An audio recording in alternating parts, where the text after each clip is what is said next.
आमदार प्रशांत ठाकूर यांच्या नावाने अज्ञात व्यक्तींकडून अनेकांना फोन करून पैशांची मागणी करण्यात आल्याची धक्कादायक घटना उघडकीस आली आहे। या प्रकरणी आमदार प्रशांत ठाकूर यांनी तातडीने पनवेल शहर पोलीस ठाण्यात तक्रार दाखल केली असून पोलिसांनी या प्रकरणाचा तपास सुरू केला आहे। आमदार प्रशांत ठाकूर यांनी दिलेल्या माहितीनुसार 3 मे रोजी त्यांच्या नावाने काही व्यक्तींना फोन करून पैशांची मागणी करत असल्याची माहिती त्यांना मिळाली। दूरध्वनी करणारे व्यक्ती पंजाबी भाषेत बोलत होते आणि आमदार प्रशांत ठाकूर यांच्या नावाचा गैरवापर करून पैसे मागत होते। ज्या नागरिकांना संशय आला त्यांनी या व्यक्तींना जाब विचारताच त्यांनी फोन बंद केला। या घटनेचे गांभीर्य लक्षात घेऊन आमदार ठाकूर यांनी तातडीने तक्रार दाखल केली। आमदार प्रशांत ठाकूर यांनी या घटनेबाबत माहिती देताना सांगितले की 3 मे रोजी मला माझ्या नावाने पैशांची मागणी करणारे फोन आल्याची माहिती मिळाली। फोन करणारे पंजाबी भाषेत बोलत होते आणि माझ्या नावाने पैसे मागत होते। दूरध्वनी आलेल्या व्यक्तीने शंका व्यक्त करताच त्यांनी फोन बंद केला। त्यामुळे सावधगिरी म्हणून मी पनवेल शहर पोलीस ठाण्यात तक्रार दाखल केली आहे। माझ्या नावाने इतर कोणाला फोन आल्यास मला कळवा किंवा पोलीस ठाण्यात तक्रार दाखल करा असे आवाहन त्यांनी केले आहे।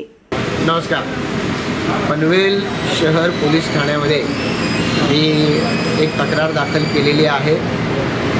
माझ्या नावानं पनवेल परिसरातल्या काही लोकांना पैशासाठी मागणी करणारे फोन झाल्याचं माझ्या निदर्शनास आलं आहे। 3 मे रोजी या संदर्भामध्ये मला एकाच दिवशी 2 वेगवेगळ्या लोकांच्याकडून मेसेजेस आले की ज्याच्यामध्ये हिंदीमध्ये संवाद साधत साधारणतः पंजाबी सुरामध्ये बोलत प्रशांत ठाकूर आमदार प्रशांत MLA प्रशांत ठाकूर आपसे बात करेंगे असं सांगून माझ्या नावानं पैसे मागितलेले आहेत। अमुक अमुक अकाउंट नंबरला पैसे जमा करा आणि ज्या वेळेला या व्यक्तींना संशय आला की प्रशांत ठाकूर किंवा त्यांचे PA हिंदीत किंवा पंजाबी स्टाईलमध्ये कसं बोलत आहेत, त्यानंतर त्यांनी त्याविषयी शंका व्यक्त करताच असे फोन कट झाले।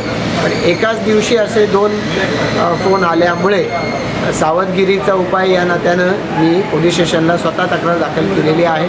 माझी आपण सर्वांना विनंती आहे की माझ्या नावानं असा प्रकार जर कोणी करताना आढळला तर मला कळवा किंवा जवळच्या पोलीस स्टेशनला या संदर्भामध्ये आपण तक्रार करा। या संदर्भामध्ये आपल्याला जी योग्य ती पोलीस स्टेशनला मदत लागेल ती मी निश्चितपणानं करेन। या संदर्भामध्ये या तक्रारीच्या अनुषंगानं पोलीस तपास करतीलच, योग्य त्या लोकांपर्यंत पोहोचण्याचा प्रयत्न करतील। पण या संदर्भामध्ये आपल्यालाही अशा पद्धतीचा प्रकार आढळला तर अवश्य कळवा, इतकीच आपल्या सगळ्यांना विनंती। धन्यवाद।